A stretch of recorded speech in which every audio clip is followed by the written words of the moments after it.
The US is ruining Jujutsu Kaisen! Or at the very least, the world of it. That's right, people. If you're concerned about where the jobs are going, it's not due to immigrants or AI for that matter, because it's Jujutsu Sorcery that's the new wave. Chapters 200 through 202 of Jujutsu Kaisen have been a major game changer for the series, with the start of the Jujutsu Sorcerer Hunt arc, following the events of the shocking reveal of Sukuna being the Disgraced one, as we spoke about in my previous video. Now, I gotta be honest about a couple of things before we really jump into it. For starters, it's clear as day that the Culling games are over, and essentially they were a battle setup for what was to come. Initially, a lot of us thought, including myself, that the Culling games was the main entree. This was the next step following the massive arc that we had with Shibuya, and that Kenjaku was basically doing all of this because we were going to get the big grandiose battle here soon. However, it seems as though within the last couple of chapters that the arc has shifted, the narrative has moved forward in a different direction, and despite the fact that the Culling games had like all these rules and everything, and they're still technically in play, it looks like Kenjaku is about to smash all of it down to the ground, because fam,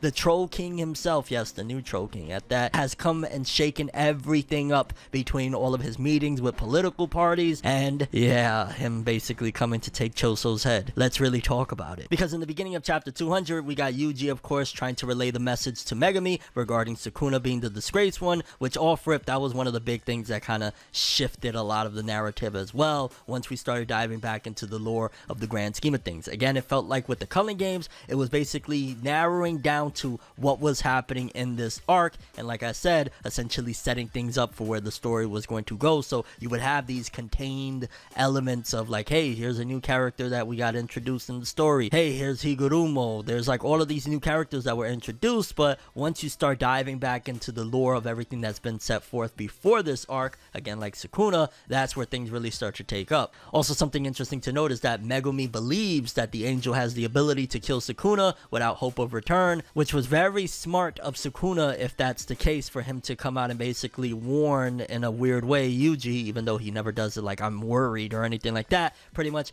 hey dog, it's me, and he's basically betting that Yuji's not going to want to die. Like, bottom line is that even though Yuji is a madman, Sukuna's basically like, nah dog, he's too scared for that life, he ain't gonna go through with it. Although again, there might be more to it, because didn't Yuji already die once before? You think he's really not gonna give a crap? And it's like, hey, I can save the world if I die, I've showcased that I don't really care. On top of that, the whole deal of why I'm alive to begin with was that, hey, I'll help collect Sukuna's fingers, and in the end I will die. So yeah, it might be a miscalculation on behalf of Sukuna, because then shortly after that, Yuji immediately thinks, hey, guess what? I'll die and I'll erase half of Sukuna and free Gojo. Although, again, I think that'll be a miscalculation, because we still don't know necessarily what cards are at play regarding what Sukuna's been setting up. I mean, granted, he is warning, so therefore it might be that, ooh, this might be a little bit of a pickle. And in typical Sukuna style, he's not going to be shitting bricks, so to speak. But yeah, it could very well be that there's a lot more at play. Also, in the last couple of chapters, the whole colony has just been flooded with now over 800 players,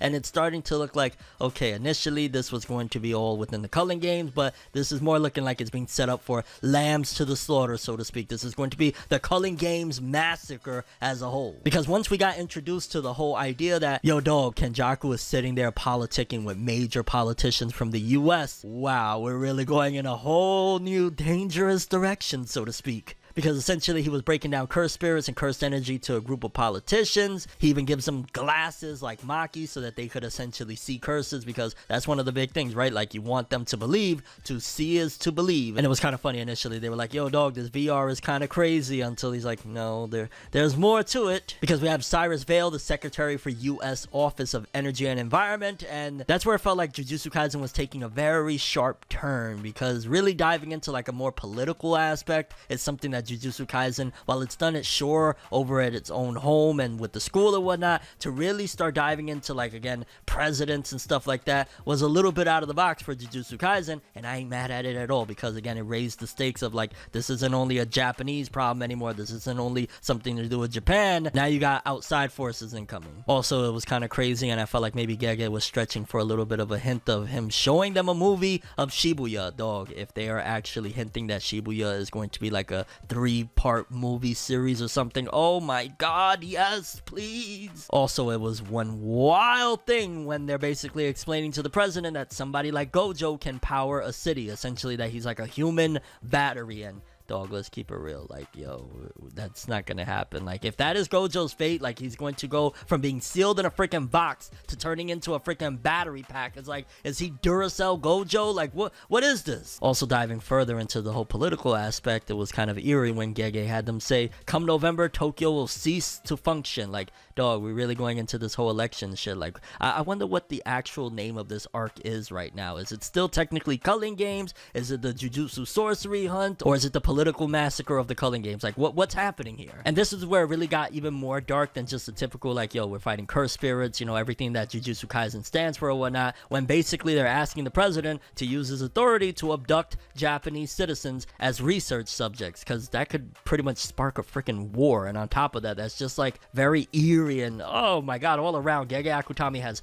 massively morphed the tone of this series within the last few chapters alone. Like, going from, we had pretty much jokes of sumo wrestling and how Maki got her power, to people being abducted and kidnapped. Like, this is wild. And I'm talking about can't let the Chinese and Russians get ahead on alternative energy. I was like, am I watching some sort of old war movie? Like, Gege, where are you taking us? And they already start prepping for a plan of taking 5 sorcerers by abduction using muscles and bullets. Very stereotypical, and something that we've seen in a lot of movies and media in general. Like, yo, the US, they care about muscles, bullets. Look at how freaking awesome our guns are. Like, that's just classic, you know, stuff we've seen in stories and whatnot. Like, that's what the military from the US, all they care about and all they think about. They think might is right. And Kenjaku, as pretty much probably a part of his master plan, he's like, okay, I'll prove that y'all need a battalion of 800. He'll basically show them what a curse technique alone is capable of, like just one. And how foul was it, before even we dive more into that one, where basically one of the soldiers, I believe, or politicians, said, yo, Japanese people should stick to making cars and anime. I was like, yo, fam, Gege, like, yo, you bugging, dog. You're making me uncomfortable even talking that sentence. Like, let's move on.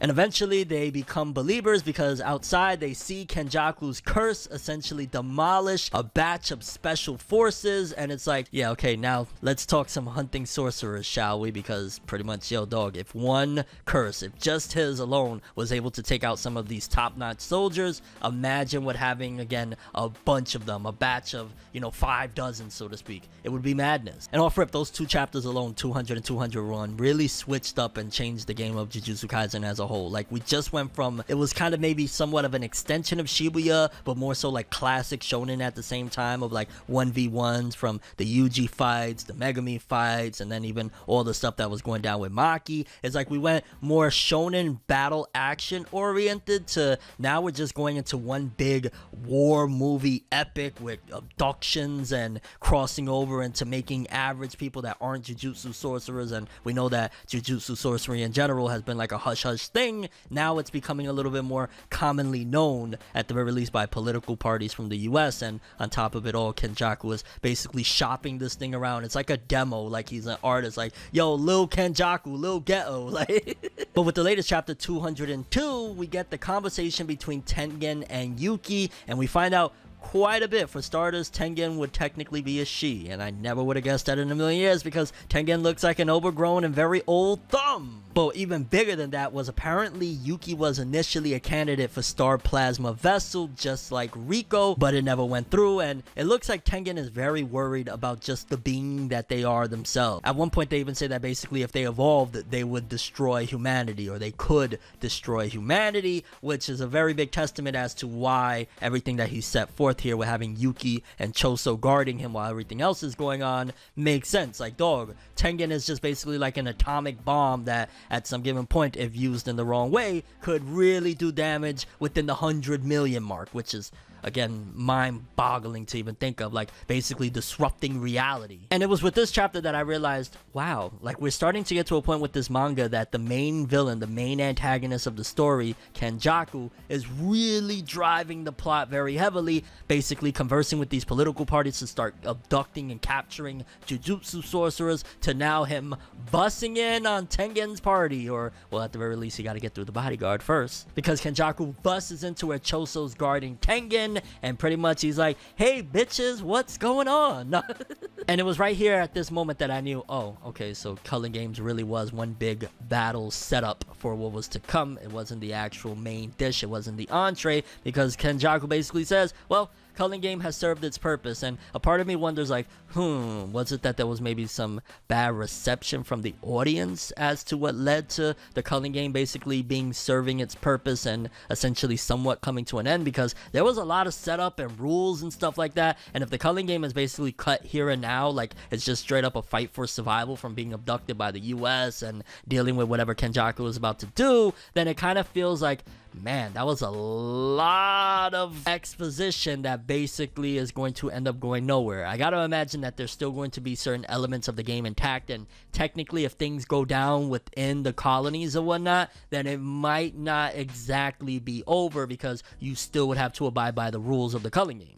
So it might be a little bit of a merger. It might not be necessarily that the Culling Games is over themselves, just the way it was formatted originally. Like, yeah, now it's not a competition, but you still gotta abide by said rules. And dog, right there, it almost sounded like it was setting up for a freaking movie when they were talking about merging Tengen is basically more cursed than being human and could create 100 million cursed spirits. Essentially, it would look like a giant monster, like a freaking kaiju beast of curse. And I was just there like, dog, where are we going with all of this? Because at that point it kind of sets it up like, oh, so the big villain is going to be basically this giant monstrosity that we're going to have to fight. And I wouldn't be surprised if, now that I think about it, which we'll talk about here in a second, of the trolling that went down, maybe Kenjaku wants to be at the helm of that whole thing. Think Attack on Titan and Eren with that final Titan form. Maybe that's what Kenjaku's really after, because, well, yeah, he starts trolling the living crap out of Choso. Because after he drops all those bombshells to Choso of like, hey, this is what could happen, this is what will happen if I get my hands on Tengen,